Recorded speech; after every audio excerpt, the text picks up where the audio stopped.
Welcome to the Wilderness Podcast, the show where we play Runescape, but not right now because we're recording the show.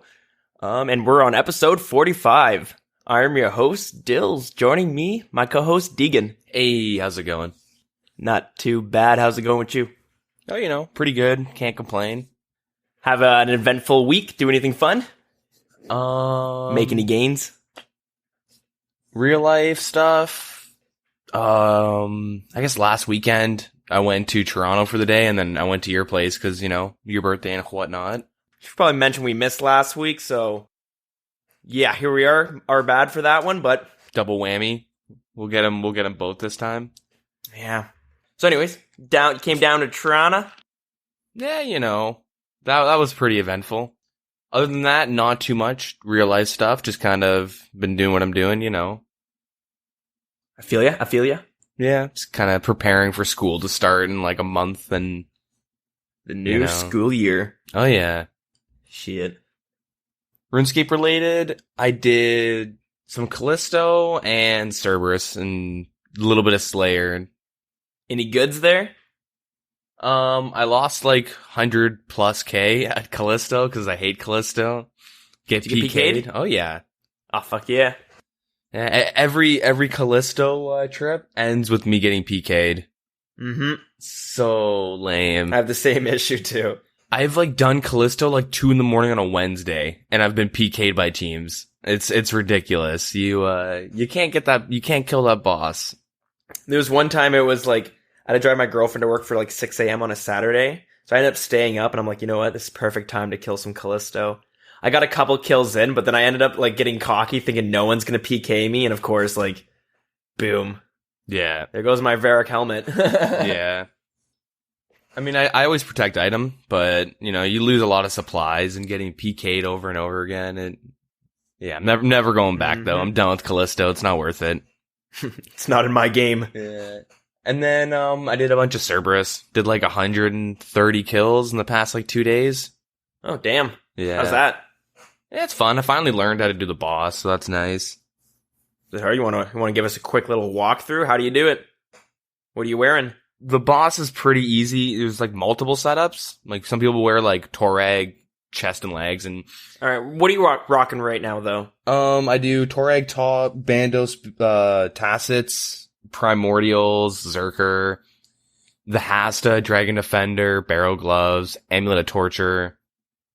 Okay. The Fire melee? Cape, Slayer Helmet, and What are you taking for spec? Holy Blessing. I've done SGS and Halberd. I've played with both of them. The Dragon Halberd.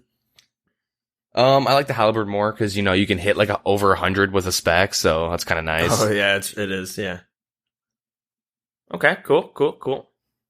The boss is like, it's pretty easy. The only thing is it has this one mechanic where it summons like 3 of these spirits, and you have to like pray, mage, range, or melee according to their color.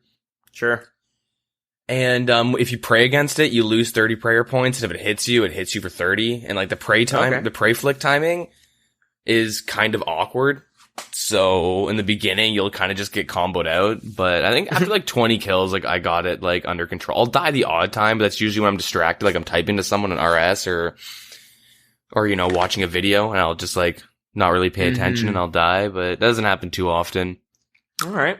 If you have the Arcane Sigil, though, or the shield, it reduces the prayer drain by half. Oh, cool. Yeah. But that works out. Yeah. I don't know. It's not too bad of a boss. It's kind of fun. You need like what, 93 Slayer to, or is it 91 or something? Yeah, it's 91. I have 90, but I boost for a Wild Pie. I got boost with one. Okay, gotcha. So one Wild Pie will get me like 4 kills, then I just leave. I get is it worth it? How are the drops? Making good money there? I wasn't really keeping tabs on how much money I'm making, but if I am making any, it's probably not that much. You're kind of just going for the crystal drops and whatnot. You want that, like, the primordial stones, I mean? Yeah, so Cerberus, that's where you get, the upgraded boots. Yeah, the Pegasian, the Eternal, the Primordial, all that jazz. The smoldering stone for like the like Inferno or whatever, pickaxe and stuff. All right, yeah, those exist. Yeah. And I don't know, the boss is kind of fun. And it makes Hellhounds, you know, obviously the Actually Hellhounds drop something? Yeah, other than clue scrolls and bones, yeah.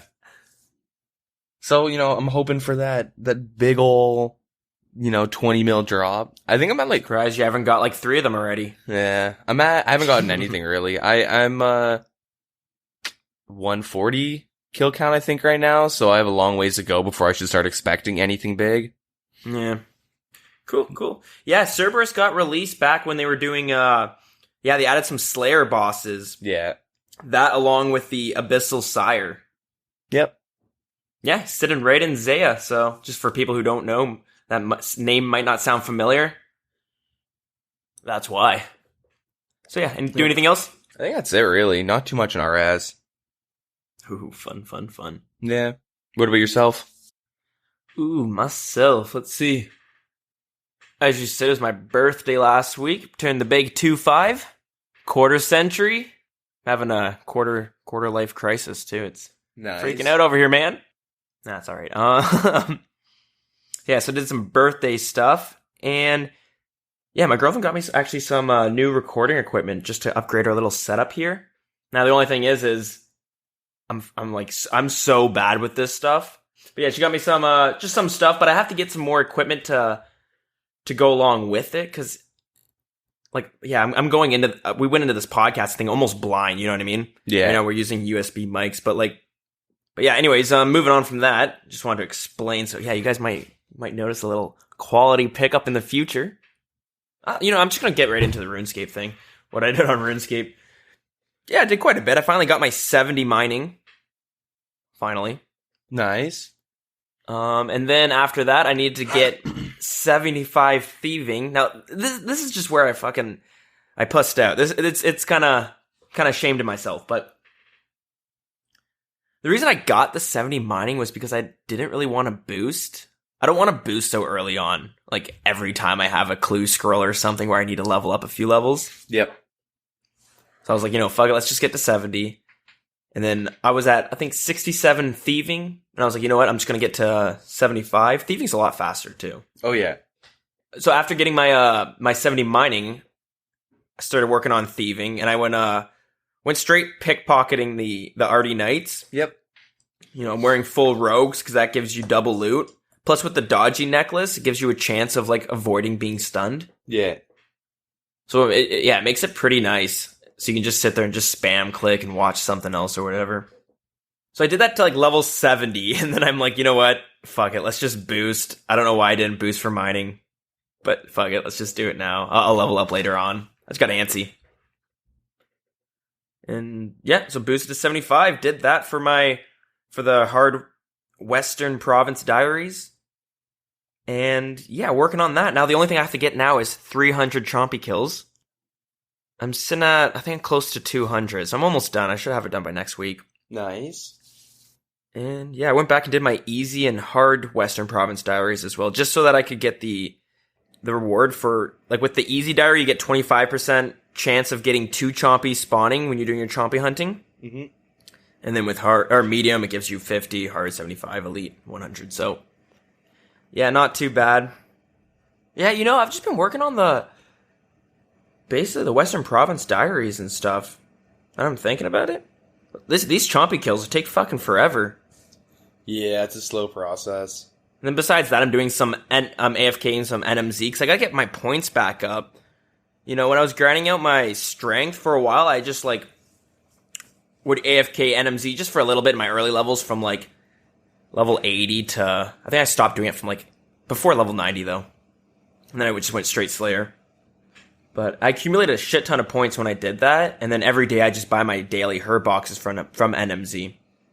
And I've been able to do that for a long-ass time, and I just randomly ran out, because I guess I forgot NMZ points were a thing. I just thought I had unlimited. I said, fuck, now I gotta go back and grind those. What's a good number to sit at? Because, you know, herb boxes, how much are they each? I don't know. I did a bunch of NMZ way back in the day, so I have like a couple million just sitting. So just a couple mil sitting there. So I'll be set for a long time. just NMZ some stats to 90 and... No, I don't want to have to do that. Because then eventually your Slayer's sitting at a piss poor level. You gotta fucking grind that up. But, no, I just want enough points that I can go back to, cause, I'm kind of leveling up my Herbler on the side right now. I don't even remember why I'm doing it. I just know I am for some reason. Mm-hmm. Probably stopping a few levels. But while I was doing these chompy bird, while I've been doing other things and not doing my Herbler, I've just been collecting these herb boxes. I went to go sell them. I had a shit ton of herbs and stuff, made them into potions, and I made like 2 or 3 mil off of it. So I just want enough NMZ points that I can just keep getting my daily herb boxes without having to go back once a week. Yeah. So yeah, we're doing that a little bit, and shit, that might be it. I feel like I'm missing something, but yeah, I don't know. But maybe we'll just move on to the news. What do you think? Sure. Quite a bit to go over. Some exciting news got dropped on us as well. Yeah. Ooh, baby. So, we're going back to, I guess, August 3rd. Yeah, so, they've added Inferno tasks. So if you've done the Inferno already, you're going to be able to get the Inferno task and, hopefully complete it. Wow, okay. So if you complete the task, you get 100,000 Slayer experience. Yeah, and you get an increased chance at the pet. Okay, cool. Not bad. Yeah. You can't use the Expeditious or the Bracelet Slaughter to kind of, skip or go faster or save the kill or whatever. Yeah, okay, that makes sense. You can't mess with the task rate with those bracelets. So that's nice. Gotcha. They've added Tournament Worlds, just in preparation for the PvP Championship, I guess, and a little hype thing. Cool. Yeah, so that's pretty nice. And the Tournament Worlds, you go in there, your stats are all boosted to 99, and then every item in the game's available in a chest. You can just take from it. And then you're raiding Clan Wars, so you can go into the PvP portal and just go fuck around a bit. Go do some 1v1s. Yeah, most high tier PKing items, you won't find bronze or things that. Yeah. Yeah, just stuff for pures and high levels. There's no amulets of glories, which is weird. I was trying to find one. Yeah, that's a little weird. Odd. I wonder why that is. Might have something to do with the teleport that's with it. Yeah. I noticed I think power and the strength amulets available. Yep. But not the magic or the defense. But yeah. Weird. They've added color tags to, things like your cannon's out of ammo, your kitten's hungry, run out of prayer points, blah, blah, blah, blah, blah, all the important ones, when you get a pet, when you get frozen. Cool. Good. Just to kind of help you see it. Yeah, because while I'm doing this chompy bird hunting, I try to almost always keep a kitten with me because because I massacre so many when I need to get the stews. Yeah. And the problem sometimes is when you're doing things like the chompy bird hunting, you're constantly putting these frogs down and you're plucking the birds. So you're getting these you're getting these texts in the chat box saying oh, you plucked the bird, you put down the toad. And then, so when things pop up your kitten's hungry, your kitten wants attention, you might not notice it because it just blends right in. Yeah. So it's good that things like that stand out. Yeah. This was a poll that they asked. There's a bunch of things. It's called a literally playable poll. So I like it. So they want to know if you should be able to recolor individual pieces of Graceful after the initial set of recoloring. So say you buy full green, if you want to just recolor, a couple pieces or something instead of the full set, Okay. Yeah, so if you the first time you do it, does it fully color your Graceful? Well, it says so there are examples. If you previously recolored the Graceful equipment and you lost it, you'd now be able to recolor individual pieces rather than have to recolor a whole set. Oh, okay. Yeah. And then, you still have to kind of pay for each piece, but yeah.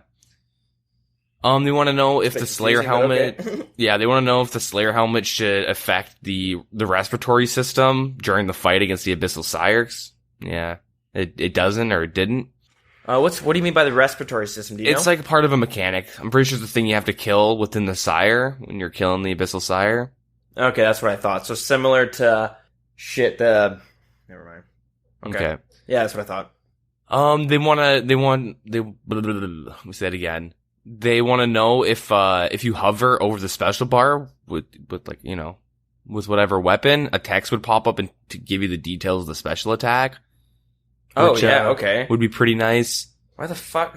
What? You should just change some of you should just add that one in. Yeah, it's a lot of work though. I can see why they want to make sure everyone's cool with it though. Just get an intern to do it. That's easy. An unpaid intern. Should the stock of the teleport cards within Django's toy store be increased from 10 to 100? And then use those teleport cards with the Chronicle to teleport to the Champions Guild. Right, because those items exist. Yeah, you get these cards that you can infuse with this book that you can both buy from Django and Draenor Village. And yeah, the cards are kind of like teleport scrolls you use with the book to go to the Champions Guild. Like, what? Okay. Yeah. Should a barbarian... The only time I ever use those items, though, are fucking dead man mode. Yeah, I do them on, like, low-level accounts that I'm, like, leveling up and whatnot. I forget they exist until dead man mode. Yeah, I don't know. I always, use them on, like, a new account that I'm leveling up. Just because, yeah, it's super convenient. Should the barbarian fishing spot be added to atop the waterfall next to Chambers of Zarek? Oh, right, cool. Yeah. When picking up ammunition, which you've already equipped, should that ammunition be automatically equipped rather than just going into your inventory? Whoa, hell yeah, I like that. That's cool. I didn't even know I wanted that. When picking up runes found within your rune pouch, should the runes automatically be placed in rune pouch rather than going into your inventory? True. Honestly, only if it's a toggleable. Just because I'm weird and I like to keep count, like if I'm doing Slayer. Yeah, that's what I was thinking for that one. I'm like, But yeah, should the capacity of the bolt pouch be increased from 255 per slot to 10,000 per slot? See, a lot of these are like really a lot of like these last couple questions are pretty. I guess the last two are really big for like Ultimate Iron Man, or I guess especially the bolt pouch. But it's like a lot of convenience towards like the Ultimate Iron Man. Like that would affect them so much. Like no, that's huge because like I'm looking at like 255 to 10,000. Like shit. Yeah.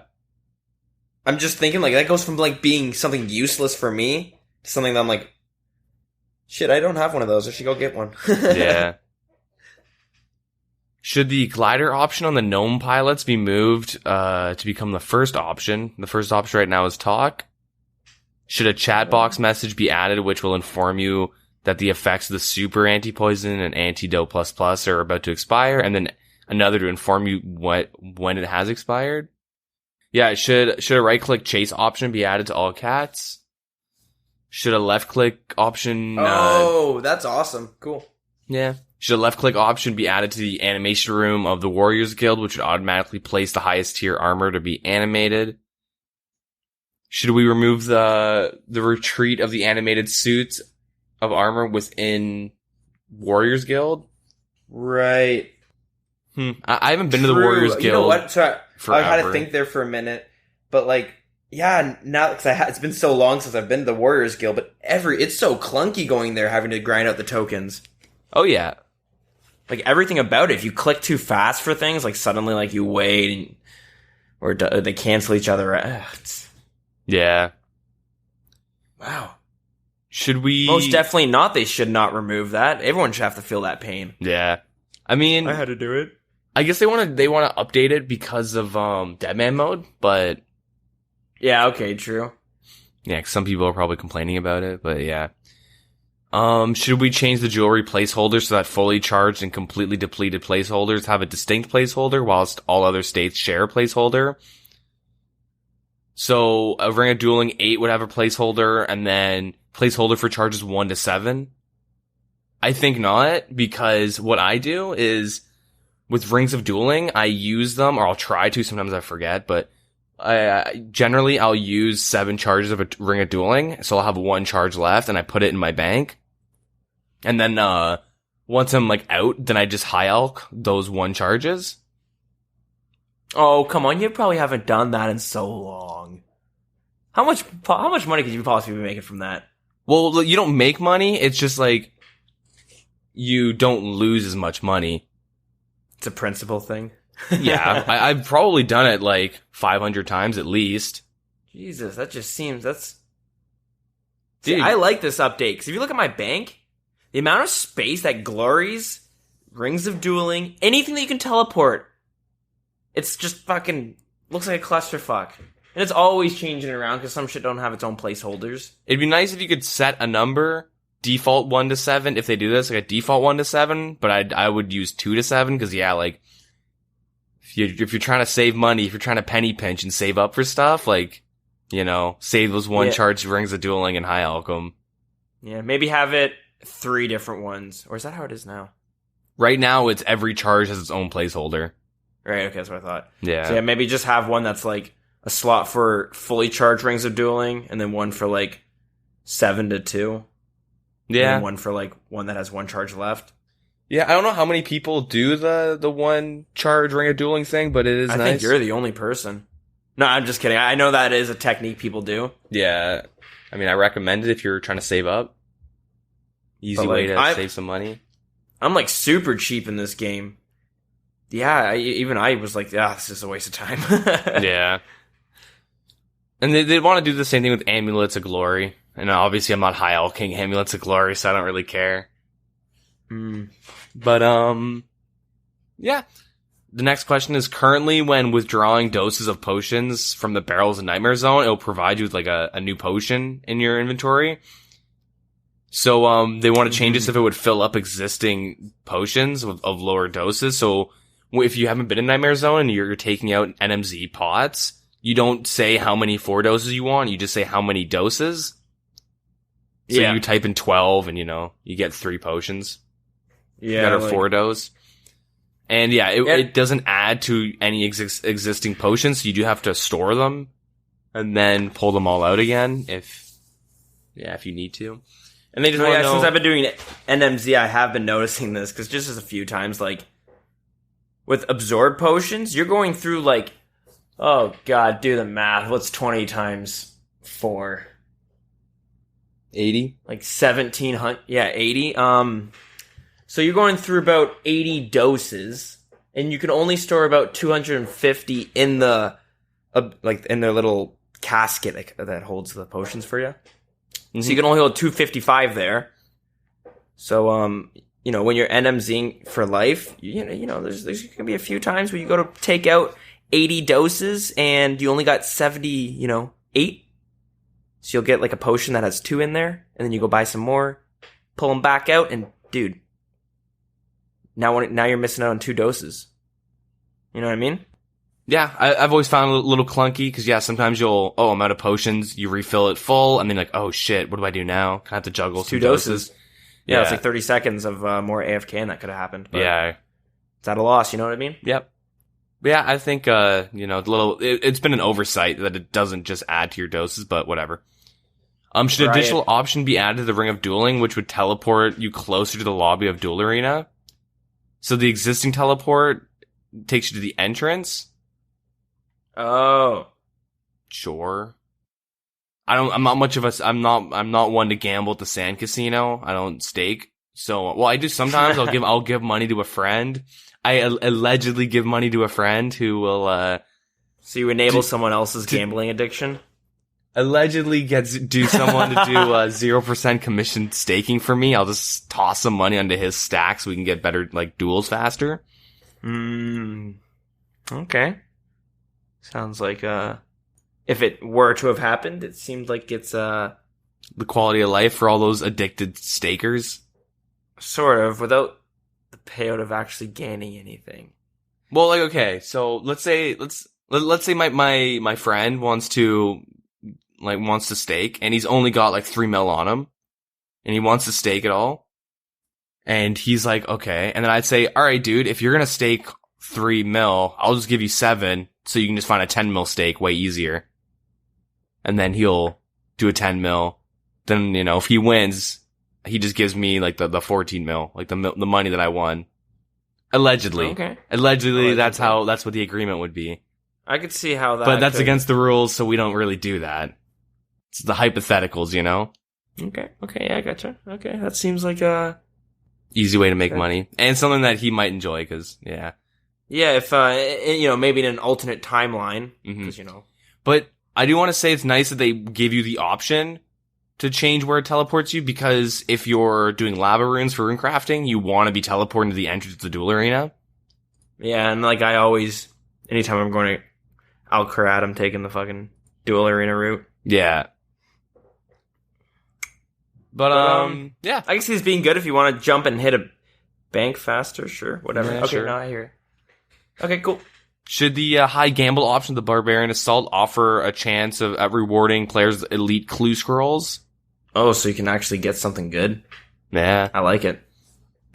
Should the Dark Mage found near the Underground Pass offer an option to recharge Ivan's staff for a fee? So an uncharged staff would cost 100k and an upgraded would cost 250k. It'd still be possible to recharge the staff for free within the Underground Pass.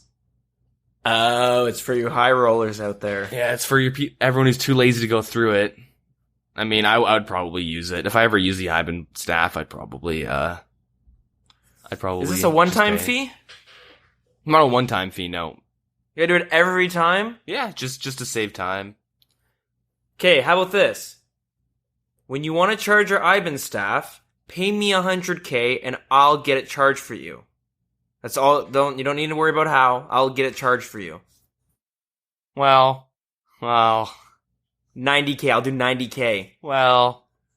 No, wait, okay, fine. 85k. I'll give you 200k in junk. Do you remember when the trade limit was going on and people would do that shit? Yeah. Dude, it's 200k worth in junk if you sell them individually. And you're like, fuck you. Yeah. Well, this is actually how it has to work now, so.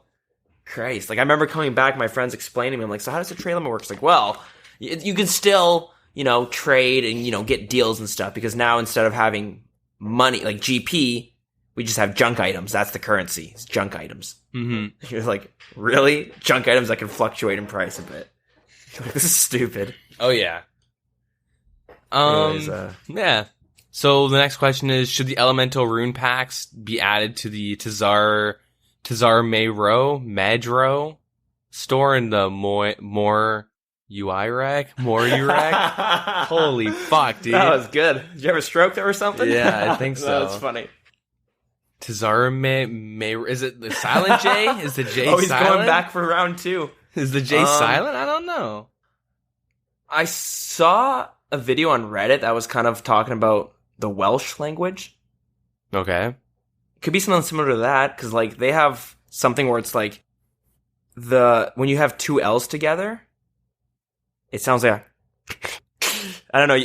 It's weird, but it's just two L's, and it's supposed to be like a low. I can't remember, or I can't even do it. But little off topic, but like, so you know how like in Canada, probably like everywhere, when it's raining, it's like, oh, like, who killed a spider? Or something like you would say to a kid, like, somebody killed a spider and that's why it's raining today. Okay, yeah. You remember that saying? Or like whatever, that would happen a lot when you're like a kid in like kindergarten or something? Yeah. So I was playing a game with my buddies and like it started raining in game and I went, uh-oh, who killed the spider? And they're like, nice reference, buddy, But I have one friend from Iceland who didn't know. He's like, what? I'm like, okay, well, where I'm from, there's like a saying, someone kills a spider, it's gonna rain. Yeah. And so apparently in Iceland, instead of a spider, it's an ironsmith. So someone, what? So actually though, so someone kills an ironsmith, it'll start raining. Okay. And he said it in Icelandic. It was like, I don't know what it is, but I like, kind of like now as an ongoing joke, when I'm talking to him, I'll randomly try and say ironsmith in Icelandic because it's such a hard language. Let's hear it. It's like Jansmithur. Oh, they got weird sounds. You have to turn a TH into an R. It's like Jansmithur. I don't know. It's really hard. Like, just our dialects are so different, but you like turn the TH, you roll it into an R, it's super weird, but I just found that really funny. The kill an ironsmith and it'll start raining. That's kind of funny. Here, put it in Discord if you want to see the Jan Smith. Yeah. Oh my god. Just using English. Jarns. What is that? Is that a 6? That's an O with like an accent g kind of. It's like a weird little thing on top of it. Yeah, it like turns into a TH though in Icelandic. But it's like J is like a Y. Like yarn. Yarn. Anyways, it means like iron worker. But a lot of iron workers over there or something? I guess so. The yarn is like worker part, and then the smith year is like iron. Or maybe it's the other way around. I forget. I don't know. Anyways, let's continue this. I just thought it was funny. Just kind of remembered that. And let's just get off the topic that I can't say these fucking words in this goddamn game. Nobody can. Yeah. All right. So you're defeated by the Tazars. Yeah. On to the next question. Yeah. Anyways, I don't care for that question because I can't say it. So next one. Should Brian O'Richard automatically give players a mystic jewel when entering the Rogues Den? Okay, probably, sure. Yeah. I don't fucking know. It's a stupid item to even need in the first place. Yeah, it is. Whatever. Yeah. Should the appearance of the quest interface be recolored slightly to aid colorblind players? Yes. I actually watched a video today on how video games in general don't cater to like the two most popular colorblind player or types of players. Yeah. I forget what the words are, but it's like blue.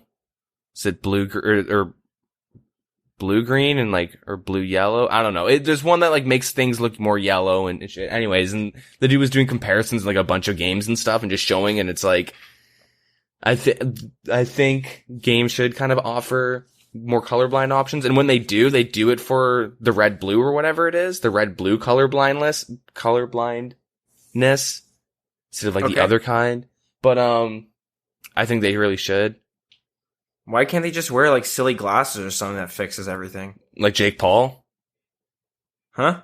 No, you don't get. Okay, never mind. So he's a YouTuber who faked being colorblind for views. Why? Anyways, yeah. Wait, hold on, wait. How do you fake being colorblind? How do you get proven fake? Unless you say, hey, I am colorblind and I can't see these colors, but then in other videos you talk about a bird that you own that is super colorful, that is filled with colors that you can't see, but you reference your bird having those colors. And why, and all this. Because they made glasses a while ago that allow you to see certain colors if you're colorblind, with a certain type of colorblindness. Do a lot of people feel bad for the colorblind or something, though? No, but it's look at me react to seeing colors for the first time. I'm gonna look at a sunset.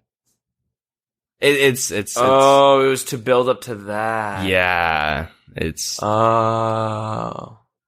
a good angle. It's kind of smart. Yeah, so it's a good idea, I guess. I'm gonna go tone deaf next episode.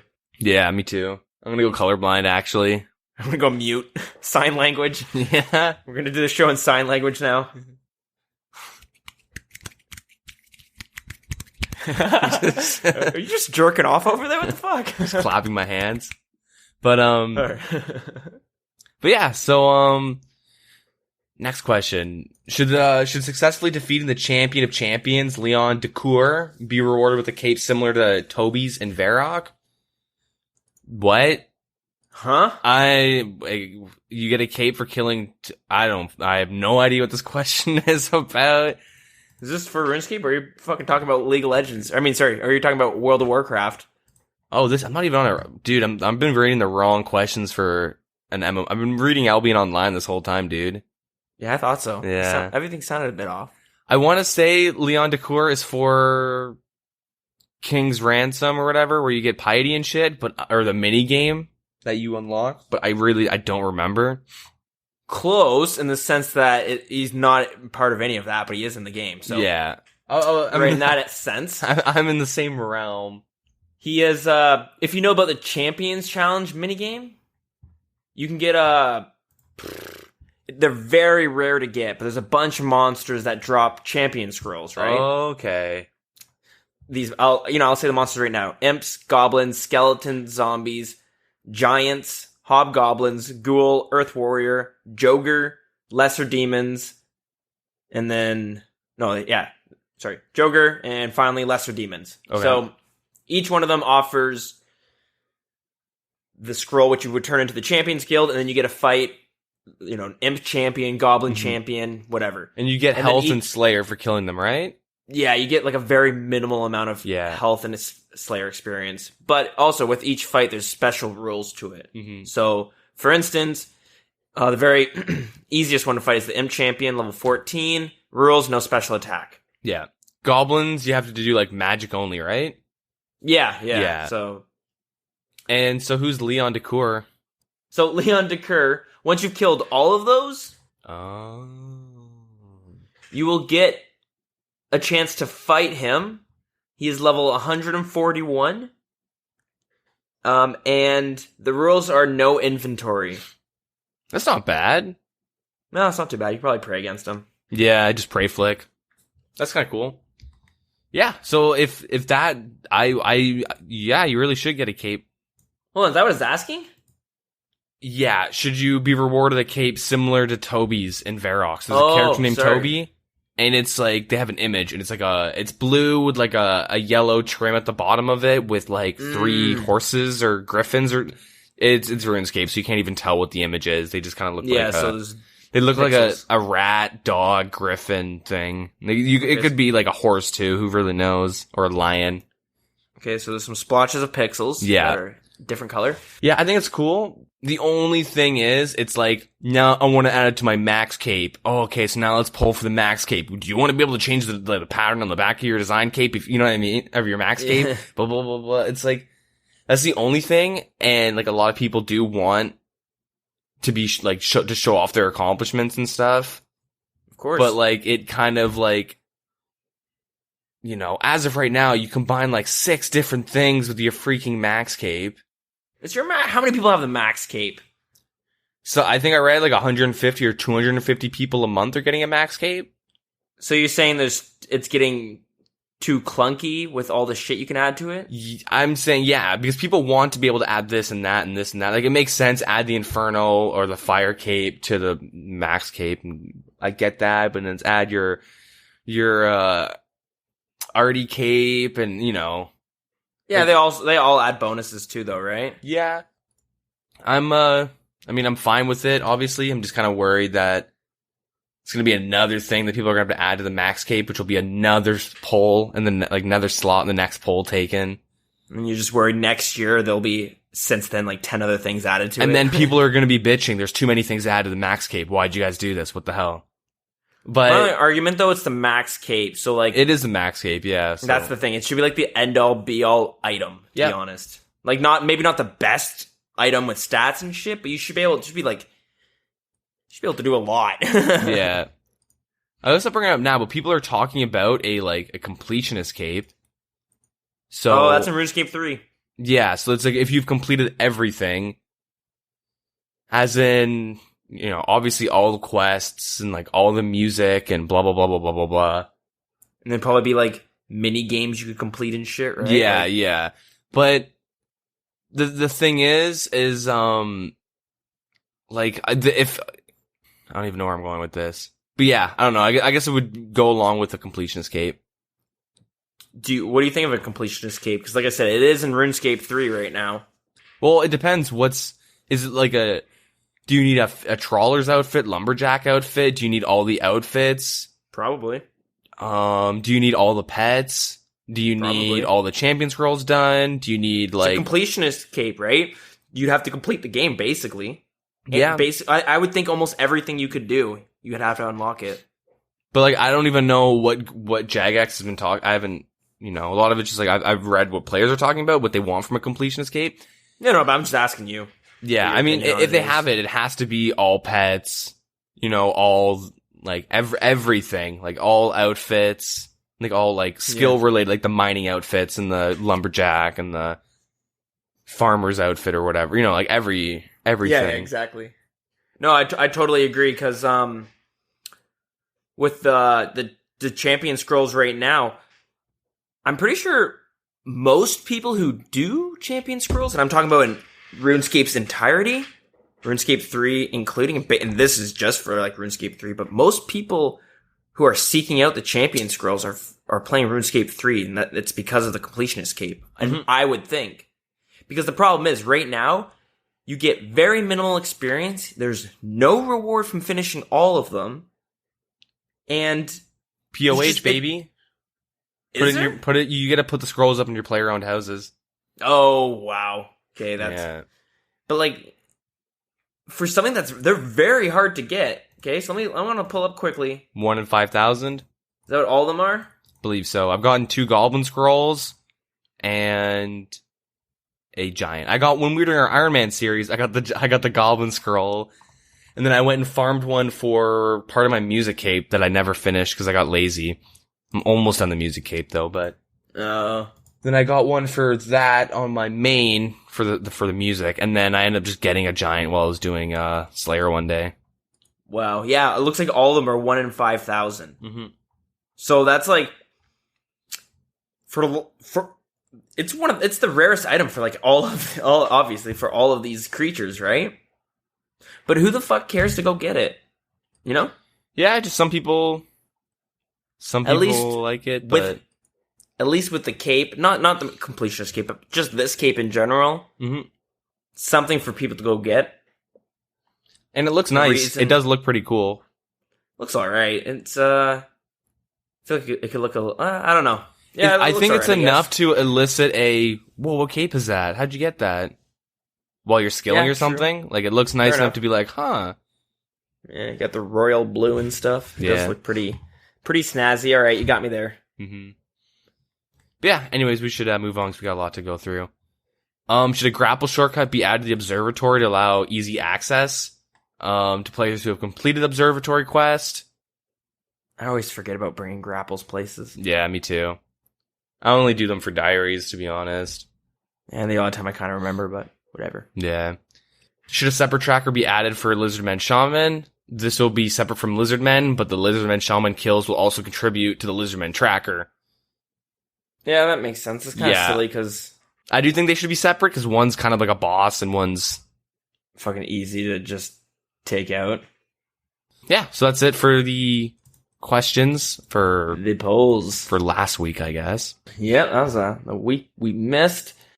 Do you want to go over the Fossil Island stuff? Because it's a lot to go through.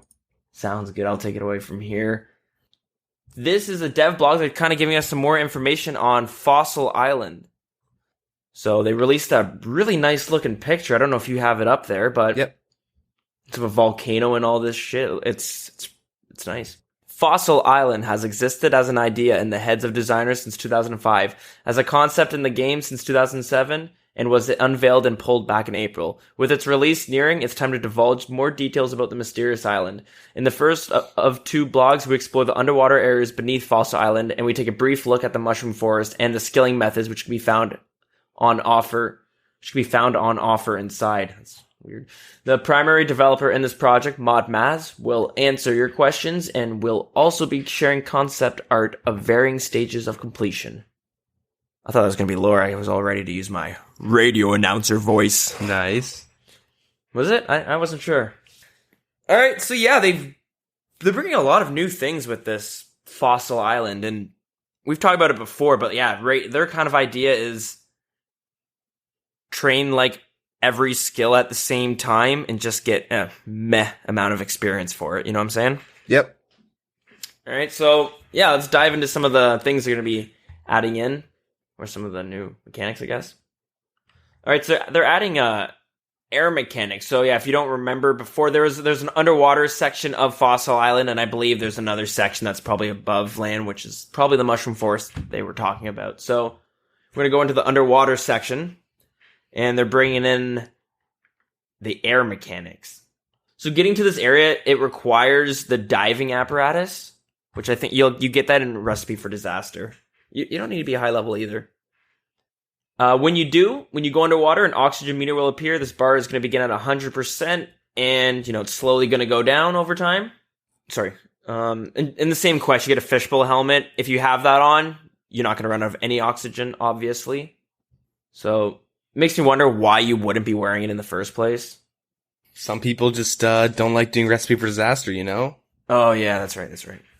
But you need to do the quest anyway, so that doesn't make any sense. Sorry. Fishbowl helmet can be worn in the area immediate to the initial diving site.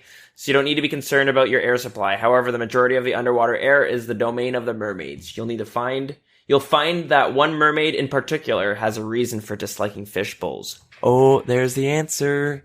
Oh. So once you get to this area, you have to abandon your fishbowl helmet, and now you got to manage your oxygen level carefully on your own.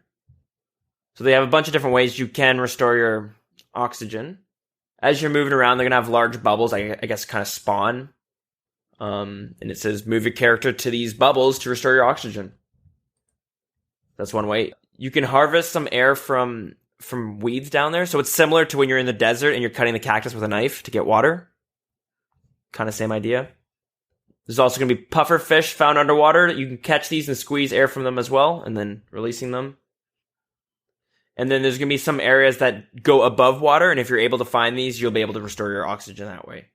Once you fully run out of your oxygen, you'll be sent to the surface, and I guess return to the area where you originally dived in. Yeah, I like it. Next, the underwater fishing. So you're going to need level 47 fishing and 4400 to begin.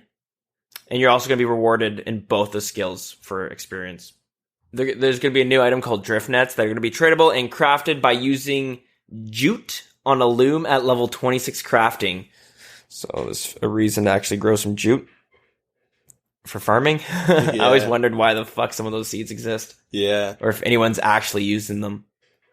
But yeah, you set these things up, and over time, these things are just going to catch fish. And then once you harvest them, the nets are going to break.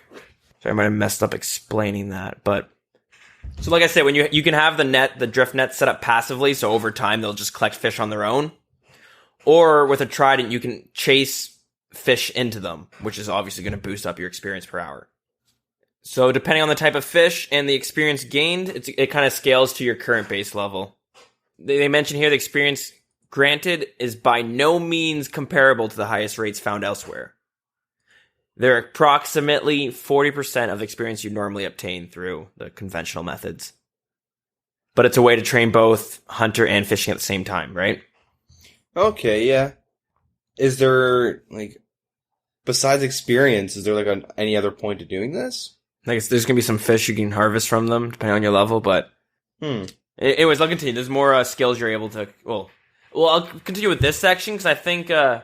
Here, let me talk about this part here, because this might make more sense with it. So they're also introducing underwater agility and underwater thieving. All right? So basically, the whole underwater area is essentially an agility course. Basically, it's just a free-form agility course. As you're doing the activities, you're going to be going through obstacles and all these other things to kind of gain experience through agility, you know? Mm-hmm. And then there's also, with thieving, you're going to be able to steal various riches from treasure chests and large clams. It says, opening the chests and the clams and looting them from them naturally requires the thieving skill. I don't know what the fuck that means. It's a weird sentence. Yeah, I don't know. So yeah, you're going to see these chests and these clams, and obviously you can, as you thieve from them, you'll get some loot and you'll get some thieving experience. You're also going to get some agility experience too. Sorry, you'll get thieving and agility from looting the chests and the clams. Okay. All right. As you fail certain obstacles throughout the course, you're going to lose some oxygen. And you're going to notice that you're going to run into underwater currents. So it's going to make probably moving around more difficult too. I wonder if it's going to be like Pokemon where you're sent on these conveyor belt rooms and just sent flying around nonstop. Yeah. Sorry. Anyways, looting from the large clams and the treasure chest is going to yield you mermaid tears. These can be traded with the fishbowl hating mermaid for fossil seaweed seeds and the trident. Cool. That's the underwater section. So I guess it's a thing where you're it's an area you just go in. You can train 4 skills basically all at the same time, it seems like. You know what I mean? Yep. And you gotta keep in mind, this is also kind of meant for mid-levels, right? Mm-hmm. Not necessarily high levels, but it's a good way for, because you need 47 fishing and 44 hunter to do the underwater fishing, right? Yeah. Doesn't mention the thieving, but yeah, so fairly easy to get. And yeah, the experience isn't going to be that good. But think about it. You could set up these drift nets and then go train agility and thieving. Or something like that. You know what I mean? Come back and harvest. And then you're training hunter, fishing, thieving, and agility all at the same time. Yeah, getting a lot of experience macro-wise. Getting a lot of different types of experience. Mm-hmm. I wonder if you're able to do I wonder if you're able to do all 4 at the same time or if they're going to be kind of separated. Because they separate them in the dev blog. I'm hoping you can train all 4 of them at the same time. You know what I mean? Yeah, that'd be really nice. But anyways, I hate agility, so more methods to train it. Yeah, I'm loving it. Yeah. All right, so that leaves the underwater area. So next I'm going to move on to the mushroom forest part. So above ground, like I said, you get a mushroom forest. Woo! It looks really nice. Sorry, I'm just going through the pictures right now. This looks like HD RuneScape. You know what I mean? Like they fucking use the OS HD client. Yeah, like it looks, it's pretty high quality. Yeah, it's good. I like it. Ooh, maybe we'll see some high definition update in the future. Hopefully. Maybe. All right, so a few things you can do up on the surface. First, we'll talk about the prayer training.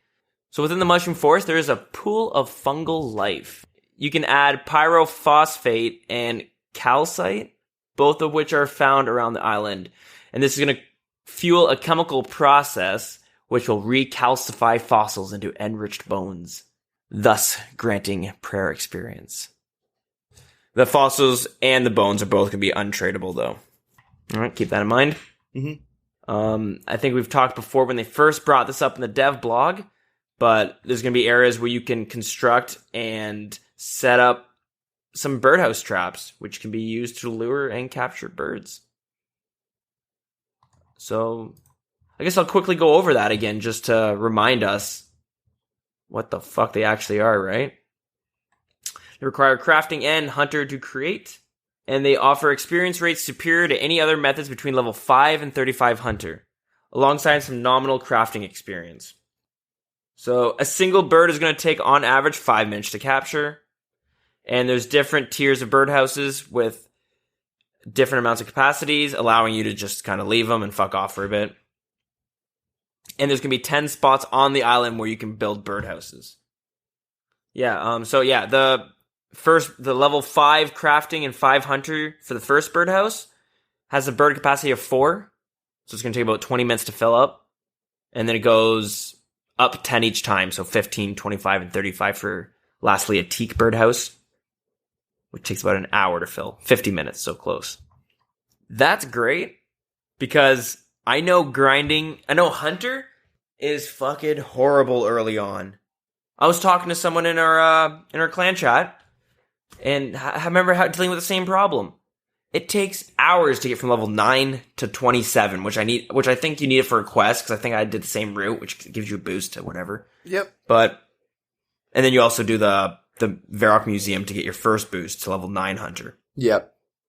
But it's unbearable, so I'm glad that they're fucking actually gonna add this in to make it. This seems like a really good way to train it. Think about it, you set up 10 of these up and just go fuck off for a bit. Yeah, it's a good way to passively gain experience. Yeah. Something to add while you're doing like an herb run. Did my herb runs, now I can do my birdhouses and stuff. Oh god. Is this where this game's going? Oh yeah. So next, just some pictures, but it's of the tracking and herb lore part of it. Again, let me just go back through it to remind ourselves. So yeah, with the, these were the kebits that had the herbs growing on their back that you're able to track and basically harvest the skin for herbs. Remember what I was talking about? Yep. Or, sorry. You know what I'm talking about? Yep. So, reading here, tracking the kebits could lead you anywhere on the island, so it says be patient. But the experience rates, the experience is going to be about 140,000 an hour at level 85 hunter and 160,000 at 95. And what I'm wondering, is that hunter experience as well? What I'm wondering, is that herblore experience as well? I thought you got herblore experience, but I could be wrong. If you're able to get like 140,000 herblore experience an hour, dude. I don't know if you'd be getting that much, but that would be stupid. That would be so dumb. In a good way for me, because I need to get my herblore up for raids, but it would kill the skill. It would absolutely kill making potions for money. Yeah, it makes no mention of the herblore experience. Yeah, so maybe not, but who knows? Maybe. Let a man dream. Yeah. So and then with that, they have some questions and answers with Mod Maz in regards to Fossil islands. So we'll go through these. So the first question is, was the underwater area present when Fossil Island was first envisioned? He says, absolutely. Mod Mark and I wanted to try to fit in a little bit of most environments into Fossil Island, featuring volcanoes, swamps, and under the water. Question 2. What difficulties did you face in developing the mechanics found underwater? Previous underwater content was tightly restricted to just a few quests in a very small environment with just 1 or 2 things to do. To facilitate the ability to interact with many different items underwater, I had to hook into fundamental game systems such as those used when you wear/drop and pick up items. This was quite challenging to do without interfering with the rest of the game as a whole. Alright, so engine problems, right? Yeah. Good old the engine work meme. Oh yeah. Question 3. What rewards are offered by the mermaids? Asking the good questions. Mermaids are fickle creatures, often over-emotional or just plain strange. So they have just decided to offer their own take on a trident. Not for comment, but specifically made for underwater fishing. This is an addition to the fossils they have found under the water and seaweed seeds. What do you think of a trident as a weapon? And I mean, like as a melee combat weapon. A new weapon called a trident being introduced to the game, not the fucking toxic trident item that we already have. Or the trident of the seas, I should have said. So it's pretty much like a spear or something? So it's like 3 spears. I don't really know what it would bring to the table. Because we have spears and hastas, right? Yeah. So what would this new weapon like bring to the table that'd be like new? Well, okay, this is just a suggestion. Every time you hit them, 1 hit, you could do 3 splats of damage because you got the 3 prongs, you know what I mean? Would they be like capped at like 10 or something? 10 or 15 per splat? Yeah, maybe. I like that. That's good. I think we're onto something here. I don't know. I got it. How about this? And then you can dual wield the tridents if you want. And then you can do 6 splats of damage. And how about this? The special doubles how many splats of damages you do. So 12 splats? Yeah, how about that? Well, you know. Okay, I guess that's that's a little out there, a little outlandish. But like make it extremely hard to hit, like a 1% hit chance. I'm not really for gimmicks like that, but I don't know, because like right now, the Hasta Spear, because I feel like it would just go in the same realm as the Haston Spear. It would have to bring something new and unique that like the Haston Spear don't have. Okay, here's a good idea. Why don't you add a boss who's weak to tridents? That's what they do right now, right? Yeah, pretty much. I Did that love with it. Corp and Spears and stuff like that. But I mean, it just kind of depends on how they went with it, how they went about it. I mean, they do look cool. It would be kind of cool. What if if it was a category of a spear or a hasta or something? Yeah, I like that. That's good. It's good. Yeah. I don't know. I'm open to the idea as long as it's like, executed correctly. All right, now let me ask you this. What about new tier weapons called pitchforks? Eh. Not so much? Eh. All right. It's pushing it a bit. I guess so. Okay. We'll wait a year. Getting some dragon pitchforks. It could work. I mean, with the amount of riots and like witch hunts that OS community does, I guess pitchforks would be a nice little meme, but I love it. We'll bring it back in a year and see what people think. Yeah. Alrighty. Cool. The next question. Does the seaweed farming work in the same way as all other farming? Example, you need to rake the patch, use compost, plant seed. Apart from being underwater, yes, fertilize your patch, plant your seed, and go do some drift net fishing or agility whilst it grows. You can even use a very soggy leprechaun to store your tools. Right, we didn't mention this before, but there's going to be some farming patches that you can grow some seaweed. How long does seaweed take to grow? And is the patch unlocked once you access the underwater area, or is it an additional unlock? And answer, the seaweed patch is only locked behind your ability to get underwater. It's quite close to the entry point. It'll take between 20 to 30 minutes to grow. Next, what can be fished underwater via the 2 different methods, hunter and passive? Answer, fishel and fishel. Wow, what the fuck? I need to go to bed. Fish and fossils. The only real difference between these two methods are the time and effort you want to put into it. Set your nets and go do something else, and you'll very slowly gain fish over time, sacrificing the hunter experience as you aren't actively hunting the fish. Alright, they didn't mention that before, so there that is. Or if you want to fish quicker, get your trident out and go scare some fish into your net. This will earn you hunter and fishing experience, as well as allowing you to harvest your fish and the occasional fossil dredged up to. Next question. Once the displays are completed, what use is there for fossils? Answer, this one was my primary concern with designing this island. I did not want it to be a one-shot piece of content that you never go back to, so there is several uses for them.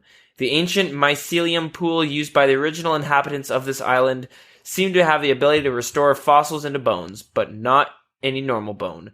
In addition to this, the ancient wyvern shield uses them for charges. There's also a planned future repeatable use for them in the museum, but that will come in a subsequent release. Do I smell a daily? I think so. How mad would you be? A little annoyed. I'm sick of all the dailies already, but... Alright, next, how does the prayer activity work? Answer, so it appears that the mycelium pool can convert fossils into enriched bones via a chemical process. This uses pyrophosphate, phosphate, and calcite, both gained from several places around the island. Whilst the reaction is happening in the pool, you must keep your fossils below the liquid level, as they tend to float. If you don't do this, you will lose some fossils to the chemical reaction. Once done, you can rinse them off and use them to get prayer experience at another location on the island. And lastly, is there anything else you'd like to tell the players about Fossil Island? And the answer, no. No, actually, there's two things. The answer is, there's a lot of lore behind Fossil Island, but for the most part, it is optional. So those of you that are lore hounds will hopefully be fulfilled, as well as those of you who are there for the activity.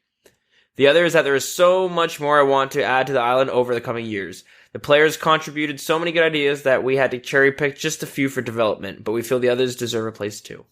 This will be ongoing TAPP project for me for a long time to come, so expect more activities. What's TAPP stand for? I have no idea. And yeah, okay, so that's about it. And at the end, they released a little teaser picture of, as we mentioned before, that there's going to be a volcano on the island, and which is where if you remember, Mining Todd's going to be coming into the game. So That's where that's going to be taking place. There you go. There's Fossil Island. What do you think? You getting excited? The artwork is super nice. Yeah, it looks really good. Like, aesthetically, like, all the zones, like, I love the look of all the little areas in Fossil Island. Yeah, like I said, I was looking, especially on the surface, and it looked like it was on the OSHT client. Mm-hmm. You know what I mean? Yeah, like, it's pretty high quality. I don't know I don't know if I'll realistically be doing the agility, fishing, because I'm kind of past that part. I'd rather, like, if I'm hunting, I'm more of the type of person that I'm gonna do red chins for money and experience and that type of stuff. But I guess this is also geared towards the mid-level players and whatnot. Yeah. And, it's kind of there's interactive and AFK routes for experience, so. And also like they said, there's gonna be some reasons for you having to go back. Like you said, the new shield's gonna need charges. Yeah. So honestly, I hope they're kind of untradeable. Wait, they are, aren't they? Sorry. Yeah. So yeah, there is gonna be the reason to have to go back there. It's pretty cool. It seems awesome. Like, yeah, I'm pretty pumped. Yeah, I like it. And like we said, this isn't just it. There's gonna be wyverns being added. There's the mining Todd. Yeah, there's a lot more to come. I honestly thought Fossil Island was coming a lot earlier, but I guess they're taking their time with it. I thought it was gonna be out by now, but. You know, there's a lot going into it, and I just didn't know when the release date was. I still don't know, but yeah, it'll be nice. And I swear, for RuneFest, they were talking about how they wanted to release, I think it was like 2 quests this year. Oh, really? Yeah, I thought it was like a new troll quest. Morning's End Part 3, let's go! Oh, hell yeah! I'm waiting for Sheep Herder. Yeah, the sequel 3. Oh, dude, I can't wait. That'll be dope. From Varrock to Camelot, through White Wolf Mountain. Travel Gilnor, shearing all the sheeps. I'm not shearing, sheep herder. Oh, sheep herder. I thought we were talking about sheep shearer for a second. No, we're doing sheep herder. Fuck that. Yeah, there's the expression I'm looking for. I was brought some sheep across the whole map, spend an hour. Yeah, 3 of them too. That'll be fun. Yeah, so let's see a sheep herder 2 and 3 coming out, but sorry, just reminded me because Fossil Island we originally heard from was in Runefest. I mean, we still got a few months to go. I know the Runefest is just around the corner, but if you remember, I think last year. Oh, sorry. Yeah, Runefest just around the corner, so we'll hear some more about what's going on, I suppose, in the future too. Yeah. I swear there's going to be 2 quests coming out. Maybe I'm wrong. I hope you're right. I love getting those quests done. But, yeah. Yeah, you and you only. Overall, though, any final thoughts with Fossil Island? Seems pretty good. It seems the underwater section in particular, I may not be doing too often. I'm more interested on the above island shit. Yeah, I was going to say that. The prayer, the tracking, the bird's nest stuff. The kebits, too. Yeah. Like, if this might be a new way to get herbs. Yep. Or a new way, a new really good way to get herbs, I should say. Yeah. Yeah, so yeah, like I don't know if I'll definitely try out the underwater stuff, but I don't think I'll realistically be doing that a lot. Yeah, I might only do it when I have to. Mm-hmm. But I do like it, and it's cool to see some content for some lower levels too. Yep. Because, yeah, there's always new people joining the game and stuff, right? And the best thing about when they're adding content like this, like Jagex is on a whole new level than when they were back in 2007. So you'll walk and you'll find something like chompy bird hunting where you click a fucking toad and you gotta wait 30 seconds and then a chicken spawns and you kill it and that's it. Mm-hmm. You go loot it. That's the minigame. And now you have shit where it's like you have to manage your oxygen levels and stuff like that. Yeah.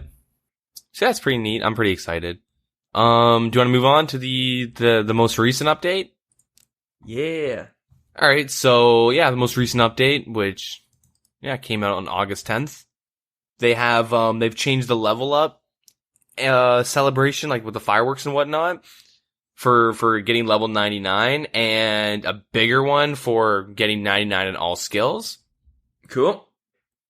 Yeah, so you get better fireworks, I guess, longer lasting and bigger and brighter animation. So yeah, that's kind of nice. Makes sense.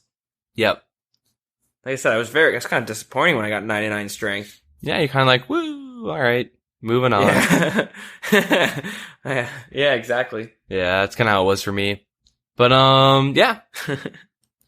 Yeah, moving on. All right, give me a second. Let me prepare for these words coming up. They've made changes to the Karambwan and the Karambwanji.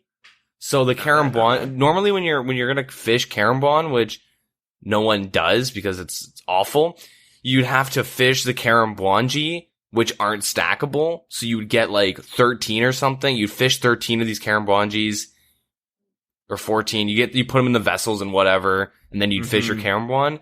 And it took like so long to like fish a lot. So what everyone was doing was buying them from the shop.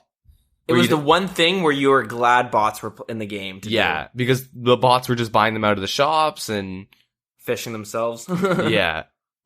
So, so they've changed it. So they made the Karambwanji stackable so you can fish them. And, you'll catch shrimp and Karambwanjis too. But it's like 100 every 10 minutes, I think. I watched like a friend's video who was like doing hour loot sessions.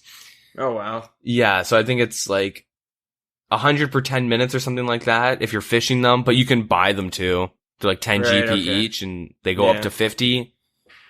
So you buy a bunch, you go through like 1,000 an hour or something like that when you're fishing. So there's one spot northwest of, the Brimhaven, northwest of Shiloh, near like the Brimhaven section of, Karamja.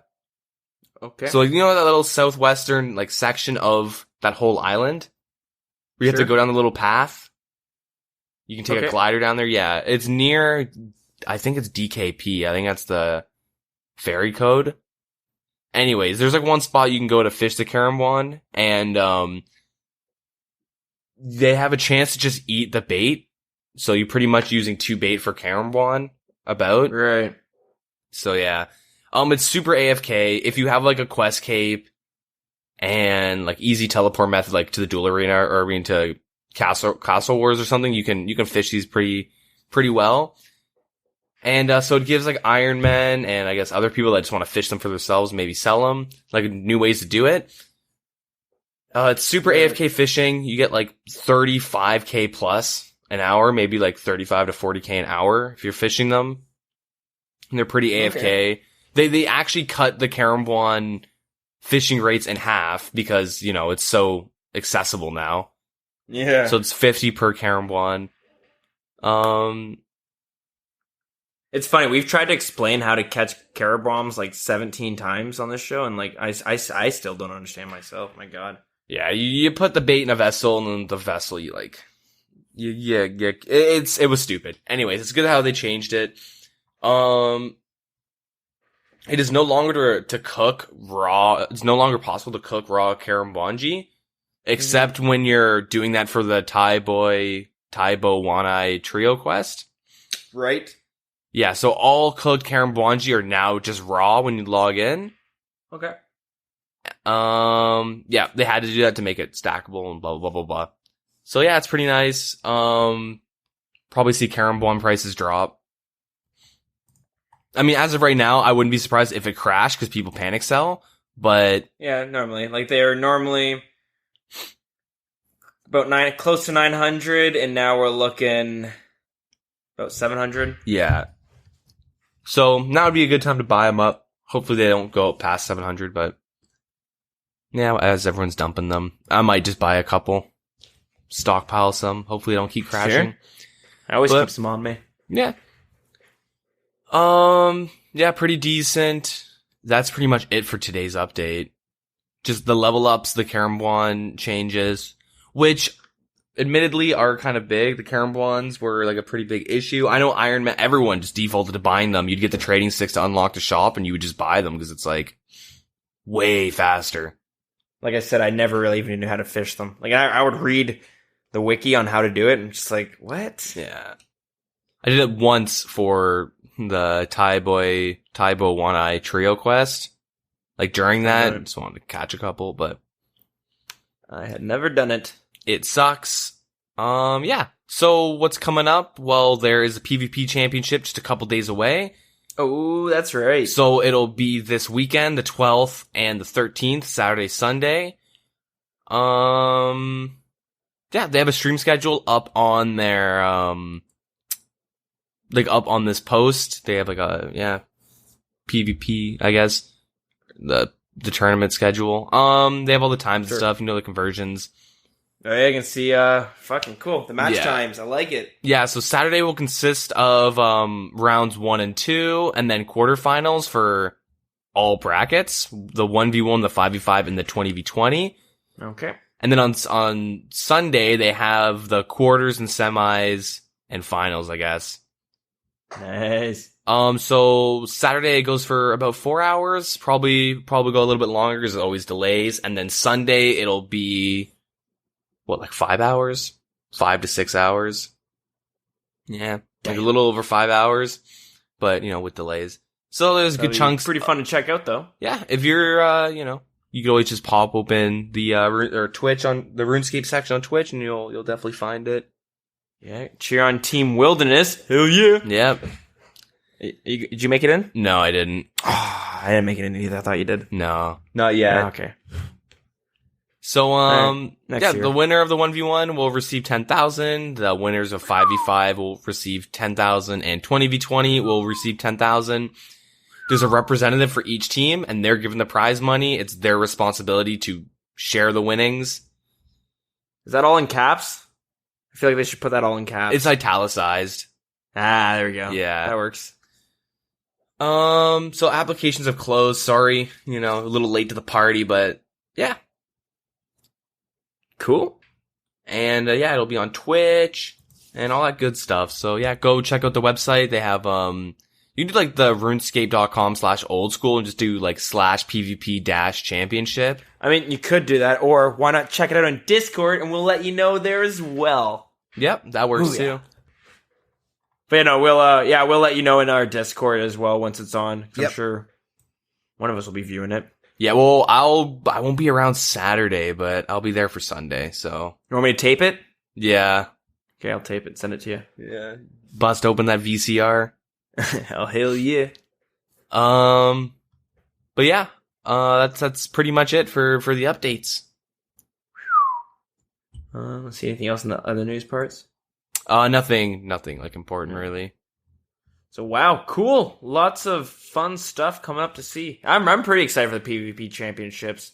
Number one, it's the first one, and the first one's always a shit show, so this is gonna be great. Second, it's what basically everyone wanted out of Deadman mode. So cool. And I'm fine with a Deadman mode tournament and PvP tournaments going on at the same time throughout the year. You know what I mean? Yeah. Dude, I can't wait for the one tick tournaments. The skilling tournaments? Oh, hell yeah. That's going to be sick. That'll be intense. Dude. I'm definitely going to sign up for the woodcutting bracket. Yep. Like, when I was younger, that's all I did in RuneScape. And so, like, it kind of feels like something you're just kind of born into. Look at this. He's elking while woodcutting. Oh my god, the madman. Starts fletching some darts, too. That's good. So yeah, we'll have to keep our eyes peeled for the skilling tournaments coming up, too. And then last, of course, following up with the Fashionscape runway shows, right? Mm-hmm. RuneScape's next top Fashionscaper. Jagex next top model. Yeah. So yeah, cool. I'm pretty pumped. I like all that. So Sounds good. Seems good. Yeah, with that being said, should we zip to question time? I think so. Q&A time. Or question of the week time. The question of the week, or 2 weeks ago, was... What was it? I don't remember. If there's something from your old school RuneScape account that you could put on your resume, what you gonna put on it? So we got an answer on Discord from Para. He says, I'd probably put my odd yearning to train all skills at a profit regardless of speed as a source of good economical prowess. And I barely understood that, but that's definitely a higher in my books. If I ever did an interview and someone just said a sentence that, like, you got the job. You got my job. Yeah. Works. But, yeah, I just have this weird thing where I train all skills at a profit, even if sometimes it's slow. I make occasional exceptions if I'm very close to requirements for a quest or a big goal. So nice. So that was the question last week. Question this week, I'm thinking, what would you rather face? A level 126 or 126 level 3s? Pardon?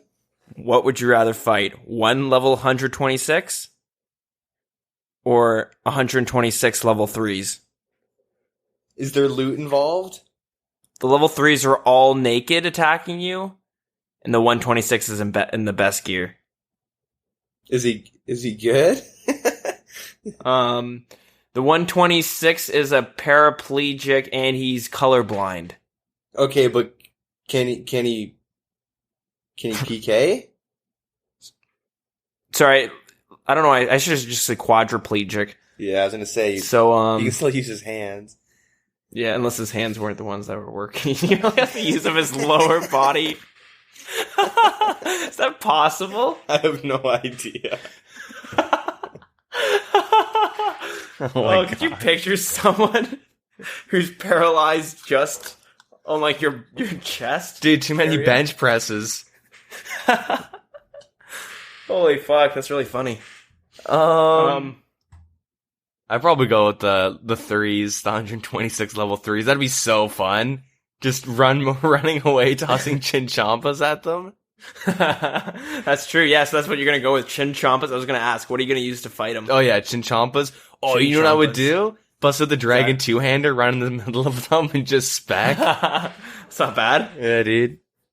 Dragon Halley could probably take out 2 at the same time. Does it work like that? I think it works like that. Yeah. Yeah, I think I would go with the level 3s as well. Mm-hmm. And for me, I'm going to go full Torags with the Din's shield. Mm-hmm. And then I'm just going to wear the Ring of Suffering with recoils on. Let them kill themselves. If they ever kill themselves. Oh my god, I'd be there all day. So yeah, I'll throw that question to you guys. What would you guys do and what gear would you guys bring? So before we get out of here, we're going to try something different. Since they have the tournament worlds open, thinking me and D going to have ourselves a little 1v1 battle, a little scrap as you would. Mm-hmm. And yeah, we'll see how that goes. Audio only, obviously, but let's see how that goes. I do not feel confident right now. Uh-oh. This might not be too good. My confidence is spiking every time you say that. So quickly go over what I am wearing. It's your typical Zerker gear. We're just wearing what we would normally bring in Edgeville if we were fighting, so we're not going full out with the best gear there is, just what we would normally take. So I'm wearing the Nietzsche helmet, Fire Cape, Abyssal Tentacle, Fighter Torso, Rune Plate Legs, Dragon Defender, Dragon Boots, Barrel Gloves, and we have the Fury because, like we said before, there's no glory. Yep. So that's what I'm rocking. I got myself the AGS as a spec and Vengeance. All right. You rocking about the same thing? Yep. All right. You want to walk us through your strategy? What's your plan? What are you thinking going into this fight right now? I'm gonna save to 99. You save to 99? I'm gonna hope that you spec me for like a 70 and my vengeance goes off and kills you. Ooh, that's good. That's good. Myself, I hope I get the right clicks with the right hits and, win. Yeah. RuneScape at its finest. All right. You good? Yep. Are we smiting? All right. Nah. All right. Let's go. All right. Both potted up. Yep. All right. Good luck. And here the fight goes. I just spec you. Oh, I just fucking Abby Whip spec you. What? Deegan starts to fight off with a nice Abby Whip spec. No! This is so bad. Oh, Dills pops his Vengeance. Oh, big hits. Is this it? What? Deegan is down with the 70. That's bullshit. Okay, we're rematching. We're fucking rematching. We're rematching. I still got full food, too. You fucking just randomly hit a 70 on me? Fuck that, dude. Dude, I need to get an AGS. Yo, cut the tapes. Just redo this. Cut it. Nothing happened. All right, we're going best of 3. We're doing Even if I lose, I'll just edit it out. No, I'm just kidding. We're in the same area. You lose all your items when you die? No. Nice. Do you want to get your spec back? Nah. Wow, confidence. All right. Let's roll. Round 2. And the fight begins. Round 2. Oh, Deegan hits a 20. Dills falls with a 15. Popping the Vengeance. Nothing I big. had shift drop on. That's my bad. Oh, some big hits. Dills drops to almost a red bar, but comes back to full health. Deegan drops below 50. Dills goes in with an army spec. Not a spec, but just a hit and misses. Nothing big. We both start safing up to full health. We're looking pretty good. Deegan pulls out his two-hander, misses. It's a nice, good, juicy 0. Wastes his spec on a 0. Deegan follows up with a 20. Vengeance popping off. Both Vengeance are up. This looks like this could be it. Oh, some big hits just got hit with Vengeance and oh! That's a double KO. There was a double KO as both Vengeance drops. Both Deegan and Dills pull out their Armadillo specs at the same time. Deegan hitting a 45 with Dills in a 35. Both dropping. But you died first? No, that doesn't count. We're both dead. Alright. We're still in this. Alright, so still 1-0 you. Yep, let's roll in. Fight starts. Both Vengeance are on. Some big hits going off with a 20 and an 18 on both of them. Oh, Dills hits a 43, goes with an Armadillo spec. Hits a 21, goes in for another Armadillo spec. 37, nothing. No cigar. I don't know why I'm saying what I'm doing before it's done. You're like, oh, he's gonna spec me. It looks like Dills is going in for an Armadillo spec. Bunch of zeros getting hit right now. And a 3 and a 1. Ooh, exciting stuff. Dills sitting at quarter, Deegan at Dills sitting at 3/4, Deegan at 4/5. Oh. Dills drops below 50. Heals back up.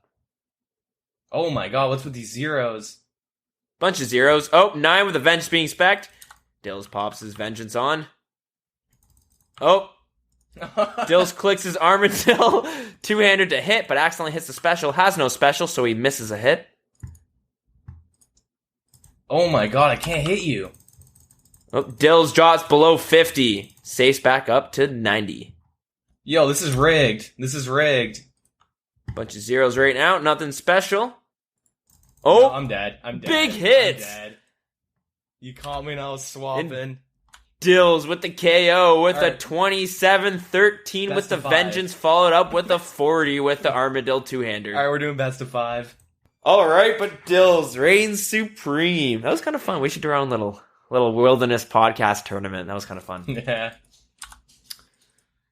All right, guys, but I think it's safe to close off the show. I'm getting a little tongue-tied. My dog's coming down. I need to get some sleep. What do you think? Yeah, I think it's time. All right, quickly before we get out of here, if you want to get in contact with us, you can find us on Facebook at facebook.com/The Wilderness Podcast. Find us on Twitter at The Wilderness RS.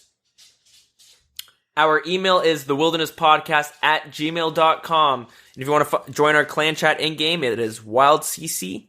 And lastly, if you want to get into our Discord, let us know and we'll get the link out to you. That's the only way I know how to do it. Yeah.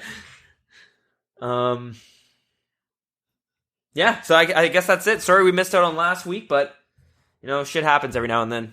Yeah, thanks for listening. This was episode 45. Next week, 46, right? I believe so. It's gotta be. So, yeah, thank you for listening, guys. Till next week. Yeah, take it easy. Have a good one. Bye-bye.